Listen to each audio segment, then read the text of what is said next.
Hello guys, welcome back to my channel. आज हमने बनाए हैं वेज मोमोज। वैसे तो मोमोज एक चाइनीज डिश है, लेकिन लेकिन इसके स्वाद की वजह से ये भारत में बहुत ही ज़्यादा लोकप्रिय हुई है। यह एक बहुत ही लोकप्रिय स्ट्रीट फूड है जिसे कई तरह से बनाया जाता है। सब्जियों के अलावा इसमें चिकन और पनीर की स्टफिंग भी जाती है। चलिए रेसिपी बनाना शुरू करते हैं। तो सबसे पहले हम इसका आटा बनाकर लेते हैं। तो आटा बनाने के लिए हमें यहाँ पर लगेगा 1 कप भरकर मैदा, आधा चम्मच भरकर नमक और 1 चम्मच भरकर ऑयल लेना है।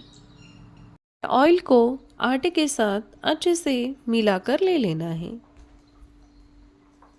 इसमें आवश्यकता अनुसार पानी डालें और कम से कम 5 से 7 मिनट तक इसे अच्छे से मसल कर गूंद ले। जितना आटा ज़्यादा देर गूंदेगा उतने ही हमारे मोमोज सॉफ्ट बनकर तैयार होंगे, वो चूवी नहीं बनेंगे। और आटा हमें बहुत ज़्यादा हार्ड या फिर बहुत ज़्यादा सॉफ्ट नहीं बनाना, हमें इसका स्मूथ और मुलायम आटा गूंद कर लेना है। अब हमारा आटा तो गूंदकर तैयार हो गया है। अब हमें नूडल की तैयारी करके लेनी है। तो हमें लेना है एक बड़ा पतीला और उसमें डालना है 1 चम्मच भरकर नमक और 1 चम्मच भरकर ऑयल। ऑयल और नमक डालने के बाद हमें इसे उबाल आने तक छोड़ देना है। तो देखिए दोस्तों, पानी उबल चुका है। अब हमें इसमें नूडल डाल के लेने हैं। मैं मोमोज के साथ नूडल भी बना रही हूँ, इसलिए मैंने 2 पैकेट नूडल का इस्तेमाल किया है। अगर आपको सिर्फ मोमोज बनाने हैं तो आप 1 पैकेट या फिर आधे पैकेट का भी इस्तेमाल कर सकते हो। तो देखिए दोस्तों, हमारे नूडल अच्छे से बॉईल हो चुके हैं। अब हमें इसे चेक करके लेना है। तो देखिए दोस्तों, ऐसे उंगली के बीच में नूडल को दबा कर देखना है कि हमारे नूडल पके हैं कि नहीं। तो आप देख सकते हो दोस्तों कि हमारे नूडल अच्छे से पक चुके हैं। अब हमें इसे एक छलनी में निकाल कर ले लेना है। नूडल की कुकिंग प्रोसेस स्टॉप करने के लिए हमें इस पर ठंडे पानी का छिड़का करके लेना है। मैंने यहाँ पर 2 गिलास भरकर पानी लिया है और हमें इन नूडल के ऊपर डालकर इसे अच्छे से धो कर लेना है। इसे नूडल आपस में चिपकेंगे नहीं। अब ये नूडल अच्छे से ठंडे हो गए हैं। अब हमें इन नूडल के ऊपर 1 चम्मच भरकर रिफाइंड ऑयल डालकर लेना है। इससे हमारे नूडल में अच्छी शाइन आ जाएगी और ये नूडल आपस में चिपकेंगे नहीं। तो चलिए अब बनाते हैं मोमोज की स्टफिंग। तो मोमोज की स्टफिंग बनाने के लिए हमें यहाँ पर लगेगा 2 बड़े चम्मच भरकर बारीक कटी हुई गाजर, 2 बड़े चम्मच भरकर बारीक कटी हुई बीन्स और 3 बड़े चम्मच भरकर बारीक कटा हुआ पत्ता गोभी। मैंने यहाँ पर पत्ता गोभी को कद्दूकस करके लिया है। और इसी के साथ हमें यहाँ पर लगेगा 2 बड़े चम्मच भरकर कैप्सिकम। अब हमें इन सभी वेजिटेबल्स को एक बाउल में ट्रांसफ़र करके लेना है और इन वेजिटेबल्स को अच्छे से फाइन चॉप करके लेना है। और पत्ता गोभी को मैंने यहाँ पर कद्दूकस करके उसका सारा पानी निकाल कर ले लिया है। आप भी अगर पत्ता गोभी को कद्दूकस करके ले रहे हैं तो उसका पूरा पानी निचोड़ कर ले लीजिए, नहीं तो हमारे मोमोज की स्टफिंग अच्छी नहीं बनेगी, उसमें सारा पानी पानी हो जाएगा। अब हम इन सारी वेजिटेबल्स को स्टिर फ्राई करके ले लेते हैं। इसके लिए मैंने लिया है एक नॉनस्टिक पैन और उसमें डाला है थोड़ा सा ऑयल और इस ऑयल पर हमें आधा चम्मच भरकर अदरक लहसुन का पेस्ट भून कर लेना है। जैसे ही अदरक लहसुन का पेस्ट हल्का सा भून जाएगा तब हमें इसमें 1 चम्मच भरकर सोया सॉस डालकर लेना है और इसी के साथ हमें यहाँ इसमें 1 चम्मच भरकर शेजवान चटनी को भी डालकर ले लेना है। अब इन दोनों को अच्छे से मिलाकर लेना है और इसको हल्का सा सॉटे करके फिर इसमें बारीक कटी हुई सब्जियां डालकर लेनी है। सब्जियों को थोड़ा सा भूनने के बाद हमें इसमें 1 चम्मच भरकर चिली सॉस डालकर लेना है और इसी के साथ यहाँ पर हमें स्वादानुसार नमक भी डालकर लेना है।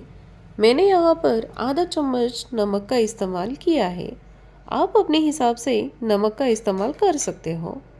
इसके बाद हमें कुटी हुई काली मिर्च को डालकर लेना है। मैंने यहाँ पर आधा चम्मच कुटी हुई काली मिर्च डालकर ली है। अब इन सारी टॉस की हुई सब्जियों को हमें एक बाउल में निकाल कर ले लेना है और इसी में 4 बड़े चम्मच भरकर बॉईल किए हुए नूडल को भी डालकर अच्छे से मिक्स करके ले लेना है। आप इसी के साथ इसमें पनीर को भी क्रश करके डाल सकते हो। इन वेजिटेबल के साथ पनीर क्रश करके डालने से इसका स्वाद और भी ज़्यादा अच्छा लगता है। तो चलिए अब मोमोज बनाना स्टार्ट करते हैं। आटे को हमने आधा घंटा रेस्ट करने के लिए छोड़ दिया था। इसके बाद हमें आटे को अच्छे से एक बार मसल कर लेना है और इसकी छोटी छोटी लोइयाँ बनाकर लेनी है।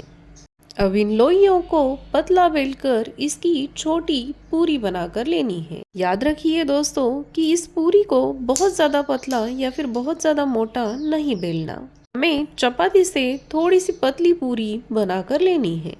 तो देखिए दोस्तों हमारी पूरी बनकर तैयार हो गई है। अब हमें इसके बीच में तैयार की हुई स्टफिंग भरकर लेनी है। इसमें 1 से 1.5 चम्मच स्टफिंग आ ही जाती है। अब हम एजेस को उठाकर इसकी प्लेटिंग करना शुरू कर देंगे। हम मोदक के लिए जैसे प्लेटिंग बनाते हैं वैसे ही इसकी प्लेटिंग बनाकर लेनी है, लेकिन इसकी प्लेटिंग हमें आधे ही साइड में बनाकर लेनी है। मैं जिस तरह से आपको दिखा रही हूँ आपको उसी तरह से इसकी प्लेटिंग बनाकर ले लेनी है। देखिए दोस्तों मैंने इसकी आधी साइड की प्लेटिंग बनाकर ले ली है।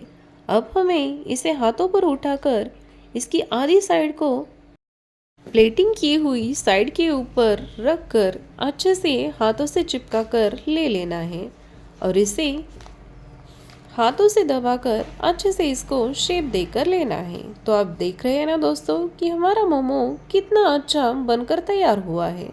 आप इसी तरह से दूसरी शेप भी ट्राई कर सकते हो। तो चलिए एक और मोमोज आपको बनाकर दिखा देती हूँ। तो सबसे पहले हमें इसकी पतली पूरी बनाकर लेनी है और बीचों बीच इसके स्टफिंग रख के इसकी आधी साइड पे मोदक की तरह अच्छे से प्लेटिंग बनाकर ले लेनी है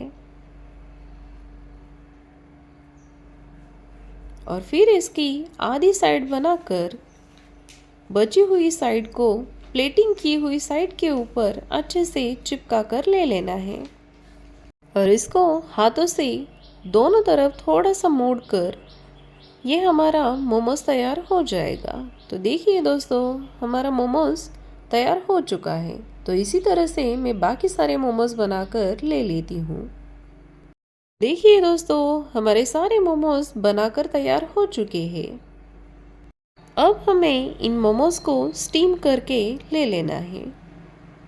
मैंने यहाँ पर मोमोज को स्टीम करने के लिए एक बड़ा बर्तन लिया है और इसमें पानी भरकर रख दिया है। जैसे ही पानी में बॉईल आ जाएगा हम इसके ऊपर मोमोज की प्लेट रख देंगे। तो चलिए छलनी लेते हैं और छलनी को अच्छे से ऑयल से ग्रीस करके हमें इस पर मोमोज लगाकर ले लेने हैं। मोमोज को एक दूसरे को बिना छुए अच्छे से रखिए, नहीं तो मोमोज आपस में चिपक जाएंगे। अब पानी में बॉईल आ चुका है। जब पानी में बॉईल आए तभी हमें मोमोज की छलनी रख देनी है और ऊपर से ढककर इसे 10 मिनट तक स्टीम करने के लिए रख देना है।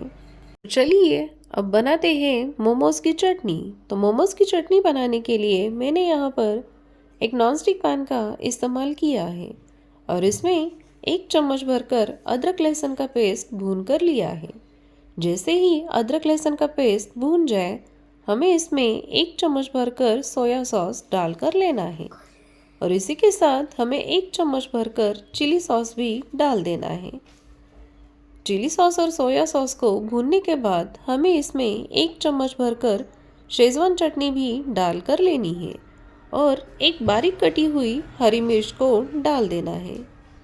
अब हमें इसे अच्छे से भूनकर ले लेना है और इसमें कटी हुई सब्जियां डाल देनी है और इसे अच्छे से सॉटे करके लेना है। और इसके बाद हमें इसमें 1 चम्मच भरकर टमाटो केचप डाल देना है और टमाटो केचप डालकर फिर से एक बार हमें इसे अच्छे से भूनकर ले लेना है। अब हमें इसमें इसकी ग्रेवी बनाने के लिए 1 कटोरी भरकर पानी डालकर लेना है और इसे बॉईल आने के लिए छोड़ देना है। और जैसे ही ग्रेवी में बॉईल आ जाए हमें आधा चम्मच कॉर्नफ्लावर की पेस्ट बनाकर इस ग्रेवी में डाल देनी है ताकि इस ग्रेवी की कंसिस्टेंसी थोड़ी सी गाढ़ी हो जाए और इसे अच्छे से चलाते हुए 1 से 2 मिनट तक उबाल कर ले लेना है। अब हमें इस चटनी को थोड़ा सा स्वीटनेस देने के लिए हमें इसमें 2 पिंच भरकर शक्कर डालकर ले लेनी है। अब इसे अच्छे से मिलाकर ले लेना है और इसमें मैंने 1 पिंच भरकर टेस्टिंग पाउडर भी डाल दिया है। अगर आपको टेस्टिंग पाउडर पसंद नहीं है तो आप इसे स्किप भी कर सकते हो। टेस्टिंग पाउडर डालने से ग्रेवी में टेस्ट अच्छी आती है, इसलिए मैंने यहाँ पर 1 चुटकी भरकर डाल दिया है। अगर आपको नहीं डालना है तो आप इसे स्किप भी कर सकते हो। हमारी चटनी अब तैयार हो चुकी है। अब गैस की फ्लेम बंद कर दे और इसे सर्विंग बाउल में निकाल कर ले। अब हम मोमोज को भी चेक करके ले लेते हैं। तो देखिए दोस्तों, हमारे मोमोज अच्छे से स्टीम हो चुके हैं। अब हम इसे सर्विंग प्लेट में निकाल कर ले लेते हैं। तो देखिए दोस्तों, हमारे वेजिटेबल मोमोज बनकर तैयार हो चुके हैं। लग रहे हैं ना बहुत ही ज़्यादा बढ़िया। तो जल्दी से मेरे बताए तरीके से अपने भी घर पर मोमोज बनाकर देखिए और मुझे आकर ज़रूर बताइए कि आपको ये मोमोज की रेसिपी कैसी लगी। अगर आपको आज की वीडियो पसंद आई हो तो लाइक और कमेंट करना मत भूलिए और जल्दी से जाकर चैनल को सब्सक्राइब कीजिए ताकि आने वाली वीडियो की नोटिफिकेशन सबसे पहले आपको मिल जाए और आप कोई भी रेसिपी मिस ना करें।